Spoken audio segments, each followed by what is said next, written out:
वर झालेलं आहे की एवढं गुरु शिष्यामध्ये एवढं प्रेम असतं, याचं ज्वलंत उदाहरण आपल्याला आपल्या शाळेमध्ये बघायला मिळतं.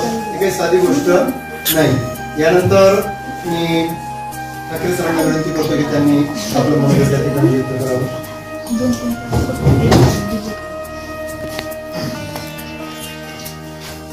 आदरणीय दादा निरोपार्थी और बापू आणि सोनवणे मॅडम आणि इतर माझे सर्व सहकारी आणि विद्यार्थी बंधूंना खरं म्हणजे असं म्हटलं जातं की येण्याचा दिवस चांगला असतो, जाण्याचा दिवस चांगला नसतो. पण केव्हा जो येतो त्याला शेवटी एक ना एक दिवस जावंच लागतं. आणि आनंद याच्यात आहे की ते प्रमोशनने गेलेलं आहे. आणि सर्वात जास्त खरं बोलायचं झालं तर सोनवणे मॅडम गेल्यामुळे आमच्या 6वी 7वीच्या इंग्रजीची हानी झाली. त्यांची पोकळी त्यांनी त्या 2 वर्षामध्ये 6 वर्षापासून सुरुवात केली आणि ह्या गेल्या 2 वर्षापासून जी भरारी घेतली.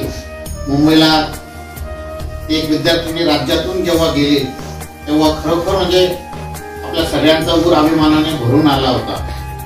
आणि आता कुठं त्याच्यात थोडं सातत्य येत होतं, पण शेवटी प्रमोशनने त्यांना चांगलं पद मिळाल्यामुळे त्यांना ते जावं लागलं. याच्यात आम्हालाही आनंद आहे, पण दुःख जास्त आहे. कारण का 6 वर्षापासून आमच्या तिघांमध्ये इतका ऋणानुबंध निर्माण झाला होता की आमच्यामध्ये तास घेण्यावरून वाद व्हायचे. मला घ्यायचं नाही, मला घ्यायचं म्हणजे याच्या म्हणजे इतर ठिकाणी तुम्ही घ्या याच्यावरून वाद होतात, पण ह्या ठिकाणी मला घ्यायचे याच्यावरून वाद जास्त व्हायचे.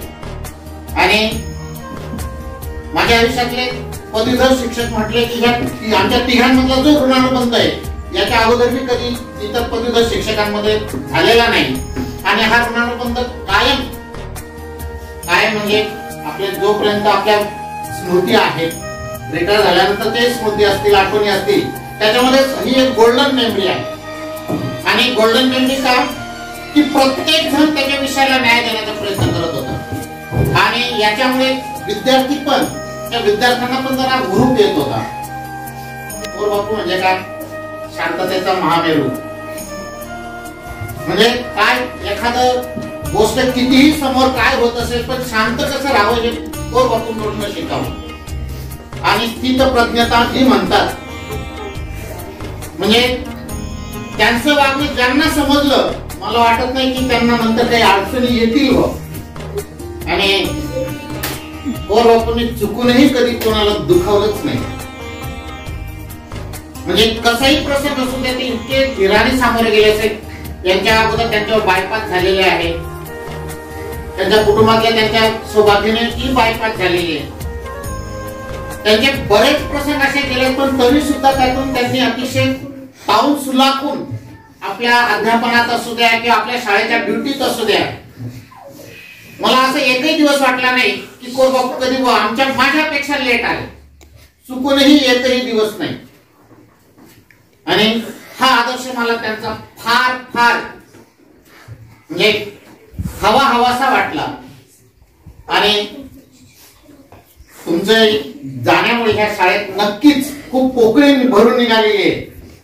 तुम्ही दोघं जण असले की असं वाटते की ही शाळा परिपूर्ण आहे.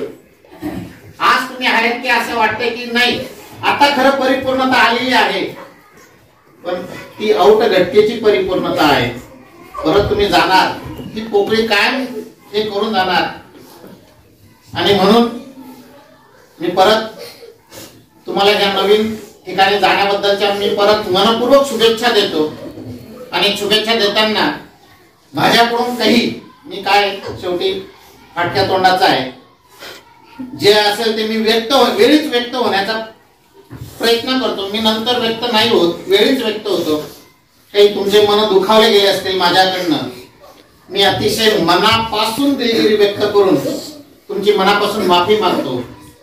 तुमचे पुढचं मुख्याध्यापक पदाची कारकीर्द आणि त्याच्यानंतरचीही कारकीर्द खूप सुखात समाधानाने आणि निरोगी आयुष्याने जावी असं मी भगवंताकडे मनपूर्वक इच्छा व्यक्त करतो. आणि मी माझे 2 शब्द संपवतो.